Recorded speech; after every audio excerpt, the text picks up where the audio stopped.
Well, hello everybody, this is John Michael. It's the third Monday of Advent. And today, Jesus is teaching about John the Baptist.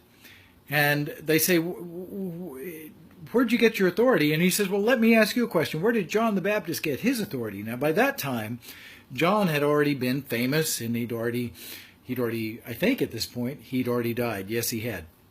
So, Jesus says, well, where did he get his authority?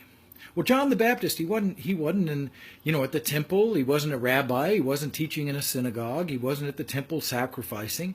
He wasn't part of the clergy, even though he was from the priestly family. But he wasn't technically part of the clergy. They didn't see him that way. He was just out in the desert, living as a kind of a hermit preacher, an ascetic. And at this time, people would say, you know what? The guys in the temple, the guys in the synagogue, they don't get it. So they started looking at guys like John the Baptist. Well, we're kind of like that today too, aren't we, sometimes? And I'm not saying don't be in support of the church or the priests or the deacons. Yeah, bishops, you bet, support them. But sometimes we go, we're just not hearing it. We're not getting what we need. So people start looking to other folks.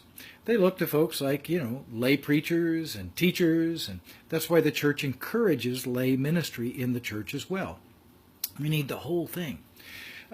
Sometimes I got to tell you, I feel a little bit like John the Baptist. I feel like I'm out in the wilderness. I'm preaching something so simple, and sometimes in the Catholic Church, they look at you like you're from Mars. What in the world are you, this relationship with Jesus, what is that all about? We just go to Mass, do the liturgy. And then from Protestants, they go, John Michael, what are you talking about? What is this apostolic stuff, this patristic stuff, this monastic stuff? And I'm going, hey, don't shoot me. I'm just the piano player.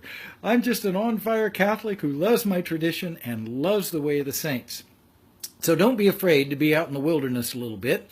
Don't be afraid to go out into the wilderness a little bit to hear what you need to hear. And then we'll go back into the church and back into the world and bring the gospel of Jesus Christ in a way that maybe people aren't hearing ordinarily. But it'll set the world on fire. That's my prayer for you guys. I love you so much. All things are possible with God.